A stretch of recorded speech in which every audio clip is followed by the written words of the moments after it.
और बड़ी खबर देखिए, इस वक्त आ रही है। उपेंद्र कुशवाहा दिल्ली पहुंच चुके हैं। आज शाम अमित शाह से मुलाकात कर सकते हैं, मिल सकते हैं। नितिन नवीन से भी उनकी मुलाकात हो सकती है। राज्यसभा चुनाव पर यह मुलाकात और चर्चा अपने आप में बेहद महत्वपूर्ण हो जाती है। बीजेपी ने आरएलएम के मर्जर का प्रस्ताव दिया है। ये सूत्रों के हवाले से इस वक्त बड़ी खबर आती हुई कि बीजेपी ने आरएलएम को बीजेपी के अंदर मर्जर का प्रस्ताव जरूर रखा है। कुशवाहा इसके लिए फिलहाल तैयार नहीं है। सूत्र ये भी कह रहे हैं अपनी पार्टी के सिंबल पर ही कुशवाहा जाना चाहते हैं और ऐसे में राज्यसभा चुनाव को लेकर अब उनकी मौजूदगी दिल्ली में नजर आती है, जहां पर उनकी मुलाकात होने वाली है। आज शाम अमित शाह से संभवतः ये मुलाकात होगी, जो सूत्र जानकारी दे रहे हैं, और नितिन नवीन से भी उनकी मुलाकात हो सकती है राज्यसभा चुनाव को लेकर। क्या राज्यसभा जाने के लिए उपेंद्र कुशवाहा बीजेपी में अपनी पार्टी का मर्जर करेंगे या नहीं होगा ऐसा, ये अभी इससे लेकर कोई औपचारिक बयान सामने नहीं है, लेकिन सूत्र ये जरूर जानकारी दे रहे हैं कि इसी प्रस्ताव के बाद उन्हें बुलाया गया है दिल्ली में, और दिल्ली में उनकी मौजूदगी है। इस वक्त शाम में अमित शाह से उनकी मुलाकात हो सकती है, जाकर वो मुलाकात कर सकते हैं। जानकार सूत्र जो इस वक्त जानकारी दे रहे हैं, कह रहे हैं कि उपेंद्र कुशवाहा इस वक्त अपनी पार्टी के मर्जर के लिए तैयार नहीं है। संवाददाता अमितेश हमारे साथ इस वक्त जुड़ गए ज्यादा जानकारी के साथ। अमितेश, अगर ये प्रस्ताव बीजेपी की तरफ से मर्जर के लिए दिया गया है तो अंतिम फैसला उपेंद्र कुशवाहा को लेना है।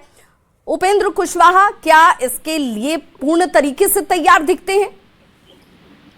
देखिए, उपेंद्र कुशवाहा फिलहाल अपनी पार्टी के मर्जर के लिए तैयार नहीं है। मैं फिर कहूंगा, फिलहाल शब्द का मैं इस्तेमाल कर रहा हूं कि फिलहाल इस बात के लिए उपेंद्र कुशवाहा तैयार नहीं है। अगले 6 महीने बाद क्या होगा, 1 साल बाद क्या होगा, मैं नहीं जानता हूं, लेकिन जो हमारे सूत्र बता रहे हैं उसके मुताबिक अभी राज्यसभा का जो चुनाव होना है, नॉमिनेशन की तारीख है अगले थर्सडे तक है, तो उसके पहले पार्टी का विलय हो जाए और उसके बाद उपेंद्र कुशवाहा को राज्यसभा का टिकट मिले बीजेपी के सिंबल पर, इसके लिए उपेंद्र कुशवाहा बिल्कुल तैयार नहीं है। जो हमारे सूत्र बता रहे हैं उसके मुताबिक वो चाहते हैं कि उनकी पार्टी जो आरएलएम है, पहले जो वादा किया गया था उनकी पार्टी को और उपेंद्र कुशवाहा को कि आपको राज्यसभा की सीट जो है 2 साल के लिए पहले मिली थी बाई इलेक्शन में, तो उस सीट का फिर से रिन्यूअल होगा और आपको फुल टर्म राज्यसभा दिया जाएगा 6 साल के लिए। तो वो अपनी बात पर अड़े हैं उपेंद्र कुशवाहा की, जो हमें जो प्रॉमिस किया गया था, हमारा जो वादा था हमसे किया गया था पार्टी के नेतृत्व के द्वारा, बीजेपी आलाकमान के द्वारा, उस हिसाब से हमें राज्यसभा की सीट मिले।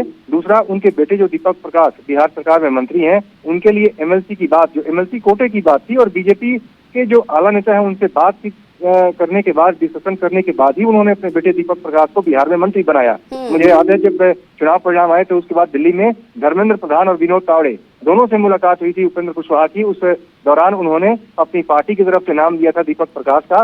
दीपक प्रकाश किसी भी सदन के सदस्य नहीं थे, न विधानसभा के और न ही विधान परिषद के। उसके बावजूद बीजेपी आलाकमान ने कोई उस पर आपत्ति नहीं जताई। विनोद तावड़े और धर्मेंद्र प्रधान दोनों की तरफ से कहा गया था कि आप जिसको मन करे आप बनाइए, चूंकि उसकी पार्टी का फैसला है, और एक एमएलसी की जो सीट है आपको पहले से प्रॉमिस की गई है। उस लिहाज से उन्होंने अपने बेटे का नाम आगे बढ़ाया। और राज्यसभा का जहां तक सवाल है, एक अलग बात थी, अलग तरह से इस पर चर्चा हुई थी, जिसमें कहा गया था कि 2 साल बाद फिर से रिन्यूअल किया जाएगा। यही बात उपेंद्र कुशवाहा की तरफ से की जा रही है। जो हमारे सूत्र बता रहे हैं उसके मुताबिक उपेंद्र कुशवाहा की राज्यसभा टर्म को लेकर के कोई दिक्कत नहीं होनी चाहिए, कोई दिक्कत नहीं होगी। बीजेपी उनके राज्यसभा टर्म को लेकर के बिल्कुल एक तरह से कहें तो उनके समर्थन में है। कोई बीजेपी उसमें रोड़ा नहीं अटकाना चाहती है, लेकिन जो सूत्र बता रहे हैं उसके मुताबिक बीजेपी आलाकमान चाहता है कि उपेंद्र कुशवाहा अपनी पार्टी का देर सवेर विलय कर दें बीजेपी के भीतर। और इस लिहाज से अमितेश, इसमें 2 बातें हैं। एक तो टाइमिंग मैटर करती है। इस वक्त राज्यसभा चुनाव को लेकर जो सरगर्मी दिखती है, उस बीच ये मर्जर का होना या भविष्य में जाकर होना। भविष्य में अगर जाकर होने की बात है तो जो साधारणतया समझ ये कहती कि इस वक्त वो पहुंच दिल्ली, और अब जो चर्चा है कि अमित शाह से भी उनकी मुलाकात हो सकती है, ये तत्काल के प्रभाव के लिए ही महत्वपूर्ण दिखती है। किस वक्त तक ये मुलाकात हो सकती है अमित शाह से? देखिए, उनको दिल्ली बुलाया गया है और जो हमारे सूत्र बता रहे हैं कि आज रात उनकी मुलाकात हो सकती है गृह मंत्री अमित शाह से, और बीजेपी के राष्ट्रीय अध्यक्ष नितिन नवीन से भी उनकी मुलाकात संभव है। नितिन नवीन भी बंगाल के दौरे पर हैं और आज देर शाम पहुंच रहे हैं दिल्ली, तो दिल्ली आने के बाद उनसे भी मुलाकात हो सकती है उपेंद्र कुशवाहा की, इस बात की पूरी संभावना है, इसीलिए उनको दिल्ली बुलाया गया है और निश्चित रूप से तमाम बिंदुओं पर चर्चा होगी।